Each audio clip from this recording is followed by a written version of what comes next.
Guys मैं आ गई हूँ भावना अपनी नई कहानी के साथ जिसका नाम है लॉन्ड्री बॉय। गाइस आपने ये कहानी तो सुनी ना, अभी 2 एपिसोड सुना दिए, मैंने ये तीसरा है। तो आपने सुनील की कहानी, सोनू की कहानी सुनी है ना गाइस।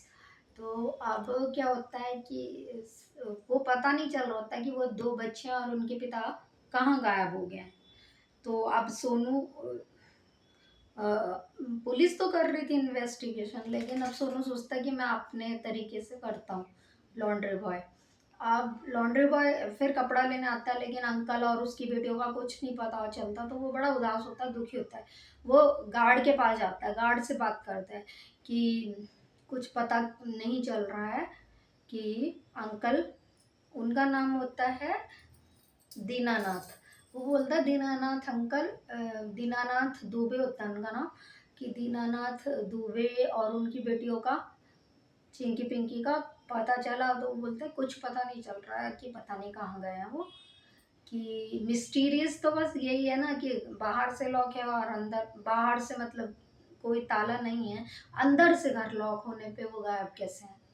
तो वो ही चीज़ देख के वो थोड़ा चिंता में था, जो कि कोई खून का रिश्ता नहीं, कोई नहीं, सिर्फ मात्र एक जान पहचान ही तो थी कि वो उनके कपड़े धोता था। एक कपड़ों का, ये आप समझ लो, उसके मैले कपड़े धोने और उन्हें साफ करने का उसके साथ क्या रिश्ता बन गया था, अनजान होते हुए, अजनबी होते हुए भी।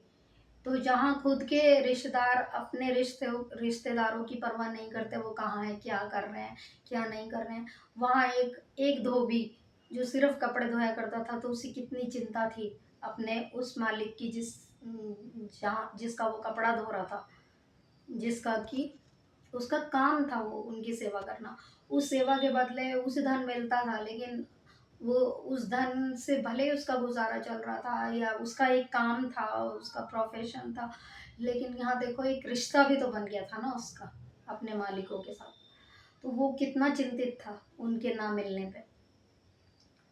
तो जहाँ पे गाइस समाज इतना हो रहा है कि वो अपनों की भी परवाह नहीं करता, तो यहाँ मेरी कहानी बता रही है कि एक गैर अजनबी इंसान कैसे परवाह कर रहा है किसी की।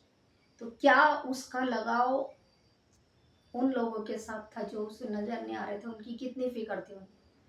तो अब वो उनके लिए क्या क्या स्टेप उठा रहा है, यही लॉन्ड्री बॉय में आगे मैं आपको बता रही हूँ। तो गाइज आप वो गार्ड से भी पता करता, गार्ड भी इतना इंटरेस्ट नहीं ले रहा होता, कहता गए होंगे कहीं भाई, हमें क्या पता। तो बोलता पुलिस भी नहीं इतना इंटरेस्ट ले रही है इस केस में, और जो उन बच्चियों की माँ है वो भी नहीं ले रही है, रिश्तेदार भी नहीं ले रहे हैं, लेकिन वो कहाँ गायब हुआ है, मैं पता लगाऊंगा। तो फिर वो गार्ड से बात करता है जो नीचे वॉचमैन रहता था। तो वॉचमैन कहता है कि गार्डन में बच्चियों को गायब होने से 3-4 दिन पहले मैंने खेलते हुए देखा था। तो बाकी तो सब कुछ नॉर्मल था कि यहाँ की सोसाइटी के लोग पार्क में घूमते थे, यहाँ रहने वाले, और बच्चे खेला करते थे, कि मैं भी कई बार देखता रहता था। तो लेकिन एक मैंने एक अजीब इंसान को भी देखा कि जो क्लाउन था, वो जोकर सा बन के एक बौना आदमी आता था, वो बच्चों के साथ खेलता भी था और उन्हें हंसाता भी था, और साइकिल पे आता था और चला जाता था। तो बोलता है कि वो अब क्यों नहीं दिखाई दे रहा। कहता है कि जब से ये गायब का चक्कर हुआ, वो भी 3-4 दिन नहीं दिखाई दिया, लेकिन कल मैंने उसको देखा था। तो वो बोलता है कि अगर वो मुझे जैसे भी दिखाई, मतलब तेरे को जैसे भी दिखाई दे, तो मैं अपनी लॉन्ड्री से आने में टाइम नहीं लगाऊंगा, मैं तुरंत आ जाऊंगा। तो बस मुझे उसे देखते ही फ़ोन करना, हो सकता है कुछ सुराग उससे ही मिले हमें। तो वो बोलता है कि ठीक है।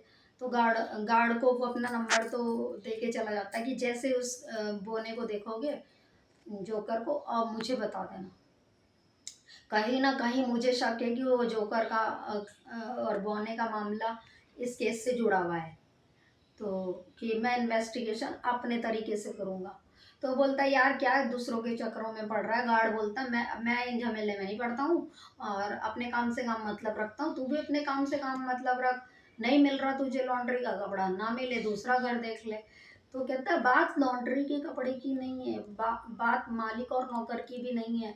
बात यहाँ एक रोज रोज मिलने वाला इंसान अगर हम मुझे नहीं दिखाई दे रहा है, मुझे बात पैसों की नहीं है, बात कपड़ों की भी नहीं है जो मैं धोता था।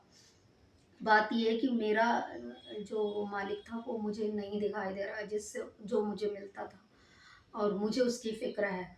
वो सही सलामत हो, इससे ज़्यादा मुझे कुछ नहीं चाहिए। भले वो मुझसे कपड़े ना धुलवाए, लेकिन मुझे मेरा मालिक और उसकी बच्चियाँ सही सलामत चाहिए। तो कहता है, यार कौन इस दुनिया में ऐसा करता है? वो कहता है, मैं करता हूँ। मैं लॉन्ड्री बॉय हूँ। मैं भले ही उनका बच्चा नहीं हूँ, लेकिन उन अंकल से मेरा रिश्ता बन चुका है और उनकी बच्चियों की मुझे फ़िक्र है।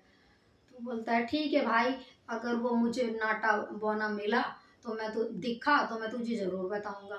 तो बस लॉन्ड्री बॉय अपनी रिक्शा में वो कपड़ा रखता है और चला जाता है अपने धोबी घाट की तरफ, अपने घर की तरफ, जहाँ उसका घर था। तो गाइज़ यहीं तक ये कहानी है। अब आप 5th एपिसोड में मैं आपसे मिलती हूँ। आप बताइएगा कि आपको मेरी कहानी कैसी लगी। अच्छी लगी हो तो लाइक कीजिएगा, सब्सक्राइब कीजिएगा, शेयर भी कीजिएगा। Thank you.